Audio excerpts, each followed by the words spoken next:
अस्सलाम वालेकुम नाजरीन, मैं हूं उमर चीमा एजाज सईद के साथ। आज दो इश्यूज़ पर बात होगी। आज जनाब सदर का अपना 5 साल टेन्योर ख़त्म हो गया है, क्या वो रहेंगे या चले जाएंगे, इस इशू पर बात होगी और उनका 5 साल दौर कैसा गुजरा इस पर हम बात करेंगे। और दूसरा, बिलावल भुट्टो चेयरपर्सन पाकिस्तान पीपल्स पार्टी, उन्होंने आज दोबारा मुतालबा किया है कि इलेक्शन 90 दिन के अंदर अंदर कराए जाएँ।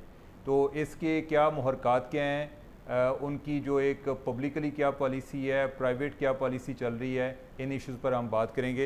एजाज सैयद साहब, आपको मुबारक हो कि सदर साहब जो हैं उन्होंने 5 साल का अपना एक जो मियाद है उनकी पूरी होगी, एक जमहूरियत की फतह, ठीक है, कि प्रेसिडेंट जो है वो अपना टाइम पूरा करके अभी इधर ही हैं। जी चीमा साहब, आपको भी मुबारक हो। वज़ीर आज़म जो है अनवारुल्लाह काकड़ साहब, वो भी वेस्ट कोट पहन रहे हैं और आप भी वेस्ट कोट पहन रहे हैं, तो आपको भी मुबारक हो। ये भी जमहूरियत की फतह है। तो शाह साहब, आपको भी मुबारक हो कि जो मोहसिन नकवी साहब हैं जी, पंजाब के चीफ मिनिस्टर, वो भी आपकी तरह इसी तरह जीन्स पहन के फिर रहे होते हैं, आप भी फिर रहे हैं। अच्छा, बड़ी मेहरबानी होगी। अच्छा, एनी हाउ, लेकिन वो मेरे कहने पे जीन्स नहीं पहनते। नहीं, मेरे फर्क है ना। अच्छा, एनी हाउ, अर्ज़ ये है कि चीमा साहब, सदर आरिफ अलवी साहब जो हैं उनकी मुद्दत ऐवान सदर में जो आइनी मुद्दत है वो कंप्लीट हुई है और उनकी आइनी मुद्दत उस वक्त तक जारी रहेगी जब तक नया सदर नहीं बनता। आइन का जो आर्टिकल 44 है, अगर आप उसको पढ़ें तो उसमें वाज़े तौर पर लिखा हुआ है कि सदर ममलिकत जो हैं वो उनकी रिटायरमेंट से 90 दिन पहले या 60 दिन पहले आपने इलेक्शंस करवाने हैं, सदर के लिए इलेक्शंस करवाने हैं। और उसके लिए जो इलेक्टोरल कॉलेज है, यानी कि चारों सूबाई असम्बलियाँ और कौमी असम्बली और सेनेट, ये बेसिकली इलेक्टोरल कॉलेज है सदर के इंतखाब का। तो ये जो इलेक्टोरल कॉलेज है वो आपको पता है वो कंप्लीट नहीं है। 2 सूबाई असम्बलियाँ पहले वो रिज़ाइन कर गई थी, उनका इलेक्शन नहीं हुआ था। बाकी जो कौमी असम्बली की और बाकी 2 सूबाई असम्बलियों की मुद्दत है वो आपको पता है मुकम्मल हो चुकी है, अभी रिसेंटली मुकम्मल हुई है। तो इस वक्त जो सदर का इलेक्टोरल कॉलेज जिसने सदर को मुंतखब करना है वही मौजूद नहीं है। तो आम तौर पे लोग इसके ऊपर बात करते रहे हैं कि लोग ये समझते रहे हैं कि शायद सदर आरिफ अलवी अगर 6 सितंबर आज के दिन रिटायर होंगे, 9 तारीख को रिटायर होंगे, तो उसके बाद जनाब चेयरमैन सेनेट वो सादिक संजरानी बनेंगे। एक क्यास ये भी किया जाता रहा और दूसरा क्यास एक और ये भी किया जाता रहा है कि सदर से इस्तीफ़ा ले लिया जाएगा। तो ना तो सदर से इस्तीफ़ा लिया जा रहा है, ना सदर आइनी तौर पर जा रहे हैं और ना ही माशाल्लाह अल्लाह उनको सेहत दे, वो खैर खैरियत से हैं और खैर खैरियत से उनको रखे, सेहत भी उनकी ठीक है, तो वो अभी इसी ओहदे पे हैं। और जब तक वो इस ओहदे पे हैं, जब तक नया सदर नहीं आता, वो यहाँ पर रहेंगे। और बाय द वे आखिरी बात करूँगा कि सदर आरिफ अलवी का ऐवान सदर में रहना ये इस्टेब्लिशमेंट के लिए भी काबिल कबूल है क्योंकि वो इस्टेब्लिशमेंट की बात सुनते हैं। ये इमरान खान के लिए भी काबिल कबूल है क्योंकि वो इस ऑफिस को, यानी कि ऐवान सदर को इमरान खान के लिए इस्तेमाल करते हैं, PTI के लिए इस्तेमाल करते हैं, उनके लिए बातचीत इस्टेब्लिशमेंट से भी कर सकते हैं और वो गैर मुल्की सफरा उनसे भी बात कर सकते हैं, उनका पैगाम जो है वो पहुँचा सकते हैं। तो मेरा ख्याल है कि सदर अभी इधर ही हैं, वो उस वक्त तक रहेंगे जब तक इनको इस्टेब्लिशमेंट की आशीर्वाद हासिल है और है उनको इस्टेब्लिशमेंट की आशीर्वाद। आखिरी बात एक लाइन करता हूँ और फिर आप आएँ। सदर ने आज तक, आपको पता है चीमा साहब, कोई भी कानून साजी जो कौमी असम्बली से मंजूर हुई है उसके ऊपर अगर दस्तखत करने से इनकार किया तो उसकी भी पहले परमिशन ली है इस्टेब्लिशमेंट से। तो इसलिए सदर साहब जो है कोई ऐसा काम नहीं कर रहे जिनसे वो किसी ट्रबल में आए और वाने सदर उन्हें छोड़ना पड़े। आप समझते हैं कि सदर इस्तीफ़ा देंगे किसी मौके पे या आप समझते हैं कि वो जारी रखेंगे? शायद पहली बात तो ये है कि मेरा नहीं ख्याल कि कोई इस्तीफ़े वाली ऐसी वजह नज़र नहीं आती। और जिस तरह आपने बात की कि उनकी तरफ से कोई इस्टेब्लिशमेंट को भी कोई प्रॉब्लम नहीं है, ठीक है, वो अलग बात है कि उन्होंने जो रमज़ान के दिनों में उन्होंने आर्मी चीफ को भी बुलाने की कोशिश की कि उनके साथ आके इफ्तारी करें। तो ये एक पहले सदर है, हाँ, खाना खाएं, खाना इफ्तारी का था ना, यानी कि इफ्तारी शायद यानी कि जो लोग रोज़े वगैरह रखते हैं ना वो इफ्तारी पे जाते हैं। तो उन्होंने इफ्तारी के लिए बनाया था उस टाइम आर्मी चीफ को, और गो के वो ऐसा हो नहीं सका। नवंबर दिसंबर में हाल में 20 शायद जी इतनी डेट्स ना दें। अच्छा, नहीं कि दिसंबर का महीना नहीं था। अच्छा, तो असल महीना मुझे भी याद नहीं रहा अभी। अच्छा। तो खैर एनीवे नहीं कि ये मेरे ख्याल कोई ये बनते हैं मार्च अप्रैल या मई, ये वाला टाइम था। तो जो आर्मी चीफ हैं वो उस टाइम नहीं आ सके, गो के पहले उन्होंने कोई इनसे कर लिया था। और मेरे ख्याल ये इस लिहाज से भी ये पहले सदर हैं कि जो जिनकी दावत पर ये चीज़ें हो नहीं सकी। गो के पहले जो साहिर शमशाद साहब हैं वो अटेंड करके गए थे कोई इफ्तारी वगैरह। अच्छा, दूसरी जो इनकी एक और जो इनकी इनफरादियत है कह लें आप, एक तो हमने ये की ना कि as a commander in chief जो है इनके उनका हुक्म जो है वो थोड़ा सा कॉम्प्रोमाइज़ हो गया। तो दूसरा ये है कि ये आप समझें कि ये पहले सदर होंगे, ठीक है, कि जो आगे कंटिन्यू कर रहे हैं।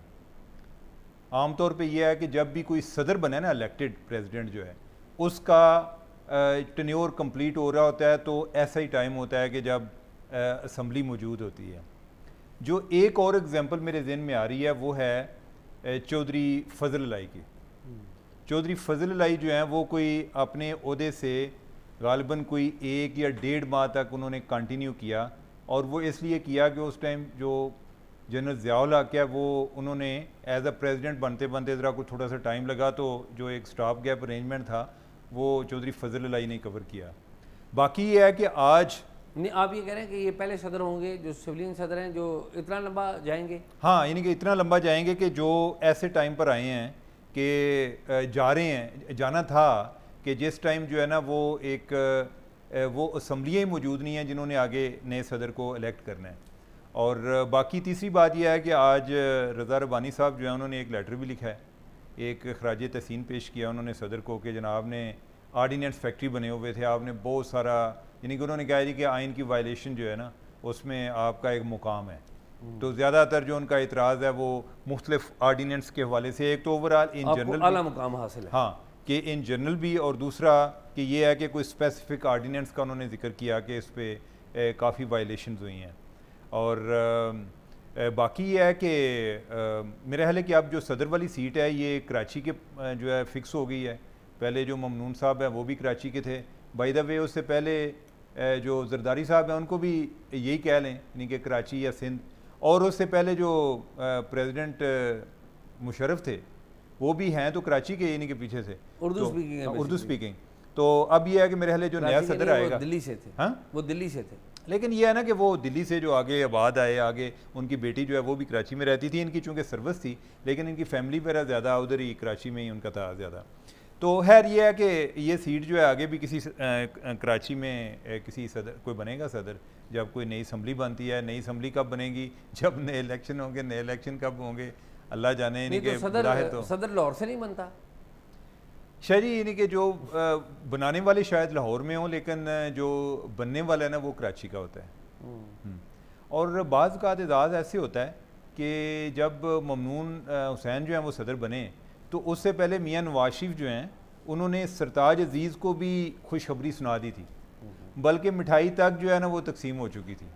लेकिन नेक्स्ट डे उन्होंने ममनून हुसैन जो है उनको बुला लिया जी कि आप आए, यानी कि आप सदर बने। अच्छा उमर, जो ममनून हुसैन के सदर बनने की जो इतला है ना या जो मीटिंग है उसका अहवाल मुझे पता है फ्रॉम हॉर्सेस माउथ, कि उस दिन उस मीटिंग में मुशाहिदुल्लाह वाहिद आदमी थे जिन्होंने ममनून हुसैन का नाम लिया था कि ममनून हुसैन को सदर बना दें। बाकी तमाम लोगों से राय ली गई थी, जितने भी सीनियर थे, उसमें चौधरी शुजात भी थे, साद रफ़ीक भी थे, चौधरी परवेज सॉरी निसार अली खान, चौधरी निसार थे, ये साद रफ़ीक थे, और भी जो इनकी जो टॉप लीडरशिप है वो सारी थी।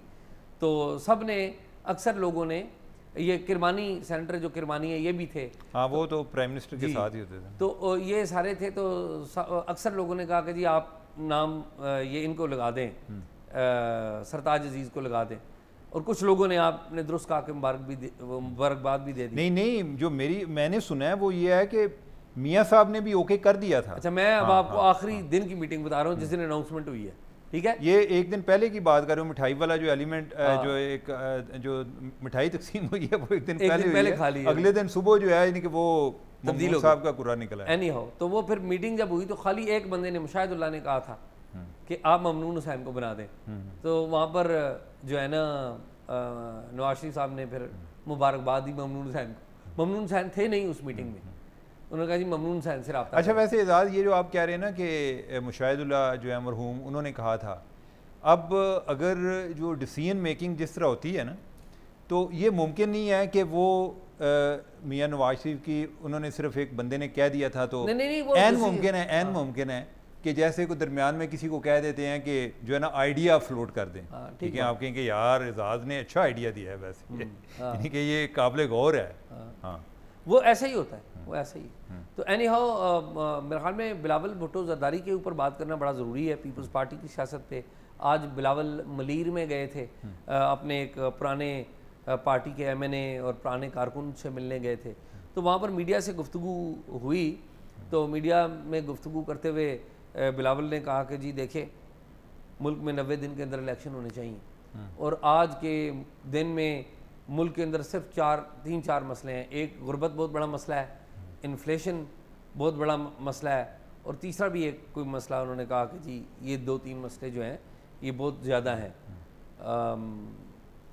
ये आज बिलावल साहब की, और मैं वैसे हैरान हो रहा हूँ कि बिलावल साहब जो है ना दोनों तरफ से खेलते हैं कि पहले अपने वज़ीर आला को भेजा जाके वोट कर दो जी वो काउंसिल ऑफ कॉमन इंटरेस्ट में, और 15 दिन नहीं गुजरे इस बात को, उन्होंने कहा नहीं जी हमें तो ये पता नहीं था, हमें तो यही बताया गया था कि इलेक्शन होंगे, और जिस तरह के आपको ये कानून का हिस्सा है, ठीक है।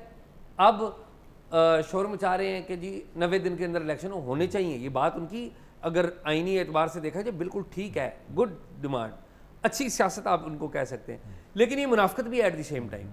मुनाफिकत इसलिए है कि आप पहले कहीं और खड़े हुए थे, अब कहीं और खड़े हुए, अब आपको पता लग गया है कि मरकज़ तो अगर इलेक्शन हुए और अगर इलेक्शन करवाए गए तो वो तो नून लीग ले जाएगी। हमारा ताल्लुक इससे है सिंध से। अभी पीपल्स पार्टी को पता है कि उन्हें सिंध के अलावा कुछ मिलना नहीं, बिलावल साहब को पता है, पीपल्स पार्टी को पता है, तो 90 दिन के इलेक्शन इनके। और वैसे यार एजाज, अगर सबको पता है क्या क्या मिलना है तो इलेक्शन की क्या जरूरत है? नहीं, मैं दिस इज द पॉइंट, ये बड़ी ये भी पता है जी कि फलां ने फलां जगह गवर्नमेंट बनानी है, अगर ये चीजें भी तय हो गई हैं तो इलेक्शन पे भी तो एक पैसे का ज़िया है। अब ये देखें ये कितना बड़ा डायलेमा है, ये कितना बड़ा डायलेमा है कि उनको पता है उन्हें पीपल्स पार्टी को ये मिलेगा, नून लीग को पता है कि ये नहीं मिलेगा, और नून लीग को तो आपको पता ही है कि क्या है, वो तो अभी इस्टेब्लिशमेंट की बी टीम बनी हुई है, पीपल्स पार्टी भी बनी हुई है, लेकिन पीपल्स पार्टी को साथ बना नहीं रहे, ये मसला आ रहा है। पीपल्स पार्टी का ये मामला है कि उन्होंने जो सिस्टम खत्म करने के लिए उनके 60-61 बंदों के नाम डाले, वो ब्यूरोक्रेट से ज्यादा था, ठीक है, उनके नाम डाले। अब ताज़ा सूरत हाल चीमा साहब पता है क्या है, पीपल्स पार्टी के किसी बंदे पर कोई पाबंदी नहीं है, तमाम लोग इनके बाहर जा रहे हैं, जरदारी साहब का बाहर आना जाना लगा हुआ है, वो जिसको बुलाते हैं बाहर वो चला जाता है। पिछले दिनों शर्जील मेमन को, नासिर शाह को, इन लोगों को भी शायद बुलाया हुआ था उन्होंने बाहर, तो इनका कोई मामला नहीं है कि वो चीज़ें ठीक है, लेकिन एट द सेम टाइम इनके जहन में क्या है, इनके जहन में शायद ये है कि काजी फायजी साहब आएंगे और वो आके कोई फैसला दे देंगे कि इलेक्शन 90 दिन के अंदर ही होंगे, और हम शोर मचा लें अभी क्योंकि इलेक्शन 90 दिन के अंदर हो जाएंगे तो बाद में हम क्रेडिट लेंगे कि जी हमने तो 90 दिन के अंदर इलेक्शन करवा दिए। नहीं, मेरा एजाज़ ये है कि उनके जहन में कुछ भी नहीं है, अभी जो बात वो पहले कर चुके हैं। अब मुझे नहीं आइडिया कि ये बात शुरू कैसे हुई है इलेक्शन वाली, क्योंकि अब एक उन्होंने पोजीशन तो ली है ना, तो इनको जब भी को पूछेगा उन्होंने कहना है कि पीपल्स पार्टी ने तो हमेशा कहा है कि 90 दिन के अंदर आइन कानून के तहत इलेक्शन होने चाहिए। अच्छा, उधर दो और इंटरेस्टिंग चीज़ें हुई हैं। एक तो जो आप बात कर रहे हैं ना कि एक डबल गेम वाली, इन्होंने साथ ये भी किया, उन्होंने कहा जी कि इलेक्शन कमीशन ने हमारे मुतालबे पर या हमारे इसरार पर जो हल्का बंदियों का टाइम है वो भी कम कर दिया है, ठीक है, यानी कि जिधर उन्होंने 90 दिन का मुतालबा किया है, साथ उसमें ये भी बात की है कि हमारा ये मुतालबा था और उन्होंने जो है हमें अकोमोडेट किया और जो है ना वो 15 दिन उसको कम कर दिया कि हल्का बंदियाँ 15 दिन पहले मुकम्मल हो जाएंगी, जो उन्होंने शेड्यूल दिया हुआ है कि मेरे नवंबर के 30 नवंबर तक। साथ उन्होंने ये भी कहा है कि जो इलेक्शन कमीशन है ना वो एक दुरा रवैया ख़त्म करे। एजाज़, मैंने मेरी किसी से इलेक्शन कमीशन में अगले दिन बात हो रही थी, तो यही जो डिलिमिटेशन वाला मामला हुआ उसमें उन्होंने तमाम पार्टीज़ को कंसल्ट किया, जिसमें पीपल्स पार्टी भी थी, जिसमें पीटीआई भी थी, नून लीग भी थी, जेयूआईएफ थे, सब पार्टीज़ जो हैं उनको उन्होंने बुलाया था। जिसके बाद उन्होंने ये कहा जी कि हम आपको किस तरह अकोमोडेट कर सकते हैं, हम ये कर सकते हैं कि जो है ना हल्का बंदियाँ जो है उनको जल्दी जितना कर सकते हैं, ठीक है। अब यह है कि हमने आपको एश्योरेंस वो देनी है कि जिस पर हम अमल कर सकें। अच्छा, दूसरा यह है कि जब पीपल्स पार्टी वाले डेलीगेशन की मुलाकात हुई तो उन्होंने पूछा कि भाई आप कह रहे हैं कि उधर भी इन्होंने ये बात जो है ना एक जो है ना तकल्फन ये की जी कि 90 दिन में होने चाहिए। उन्होंने कहा जी कि 90 दिन के आप इलेक्शन की इधर बात कर रहे हैं, तो आप जब कौंसिल ऑफ कॉमन इंटरेस्ट में गए थे, आपके वज़ीर आला मौजूद थे, तो आप जो है उधर क्यों जो मरदमशुमारी है, जो नए रिज़ल्ट आए हैं, उसको आपने अप्रूवल उसकी क्यों दी? उसकी अप्रूवल के बाद तो ये हमारी रिक्वायरमेंट बन जाती है। आप अगर ना करते तो हमारे लिए भी कोई इशू ना होता। लेकिन यह है कि ओवरऑल जो उनका ख्याल था जी कि पीपल्स पार्टी भी उनका ये मुतालबा था जी चलें जितनी जल्दी भी हो सकते हैं, 90 दिन से मतलब ये ले लें कि जितनी जल्दी हो सकते हैं इलेक्शन वो करा दें। कि यानी कि अगर 30 नवंबर को टाइम पूरा हो जाता है ना, 30 नवंबर को अगर डिलिमिटेशन जिस तरह इलेक्शन कमीशन ने कमिट किया है, तो 30 नवंबर को अगर पूरा हो जाता है तो उसके बाद इलेक्शन कमीशन को 54 दिन चाहिए। ये यानी कि गिने चुने दिन हैं। 54 दिन इस तरह से है कि भाई नॉमिनेशन पेपर के लिए इतने दिन चाहिए, स्क्रूटनी के लिए इतने दिन चाहिए, आगे कोई बंदा उसके खिलाफ इलेक्शन ट्रिब्यूनल में जाता है तो इतने दिन चाहिए, तो आगे 54 दिन में इलेक्शन हो सकते हैं। तो उस लिहाज से ये है कि अगर कुछ और ना हो गया, इधर पाकिस्तान में पता तो नहीं चलता ही नहीं, इधर प्रेडिक्शन करना बड़ा मुश्किल काम होता है, तो उस लिहाज से ये है कि इलेक्शन जो है वो हो सकता है कि जनवरी के एंड तक हो जाए। एजाज़, इसमें दूसरी चीज़ ये है कि उसी प्रेस कॉन्फ्रेंस में किसी ने ये सवाल किया जी कि जो मौलाना फजलुर रहमान है उन्होंने अगले दिन लाहौर में प्रेस कॉन्फ्रेंस की है, तो उन्होंने कहा जी कि जब अदम एतमाद आया था, पीडीएम की सारी पार्टीज इस बात पर तैयार थीं कि फ़ौरन इलेक्शन करा लें, तो ये जो पीपल्स पार्टी वाले हैं ये नहीं मान रहे थे। तो उस पर जो है बिलावल भुट्टो ने आगे जवाब दिया, उसने कहा जी कि वो मेरे बड़े हैं, मैं उनकी बात को कंटेस्ट नहीं करता, लेकिन ये है कि हमने कभी भी जो है ना कोई इस तरह की बात नहीं की। लेकिन एजाज़, ये वैसे आपके नॉलेज में भी है और मुख्तलिफ ज़राए से भी आती रही है बात कि उस टाइम जब जनरल बाजवा और जो DGI से मौजूदा DGI से इन्होंने इन्हीं पार्टियों से PDM प्लस पीपल्स पार्टी इनके साथ इधर मारगला रोड पर जो एक मेस है उधर मुलाकात की थी। हाँ, और उधर उन्होंने कहा जी कि PTI वाले ये कह रहे हैं कि अगर ये तहरीक अदम एतमाद वापस लेते हैं तो हम असम्बली तोड़ने को तैयार हैं, इलेक्शन करा लें। तो जिसकी तरफ से मुजामत आ रही थी वो बिलावल भुट्टो थे और जरदारी साहब थे। उन्होंने कहा जी कि नहीं, गरीब जो है वो भूखे मर गए। आज भी वो कह रहे हैं कि असल जो बड़ा इशू है ना वो गुर्बत का है, तो तब भी उन्होंने ये कहा था जी कि गरीब जो है ना वो भूखे मर गए।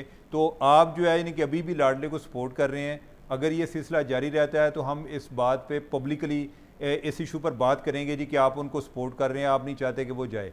तो वो यानी वो बात हुई थी जिसका फजलुर रहमान जो है जिन्होंने अभी रेफरेंस दिया है। तो एनीवे यानी कि बिलावल साहब जो है यानी कि वो 90 दिन में करा लें। अब जो है 90 दिन में तो अब कोई नज़र नहीं आते, तो खैर let's wish him the best. तो नाजरीन, आपने हमारी गुफ्तगू सुनी, ये जो गुफ्तगू का सिलसिला आइंदा भी जारी रहेगा। अपने जो भी राय आप पहले भी देते हैं और आपको पता है कि पूरे पाकिस्तान में सेंसरशिप हो सकती है, लेकिन इधर कोई सेंसरशिप नहीं है।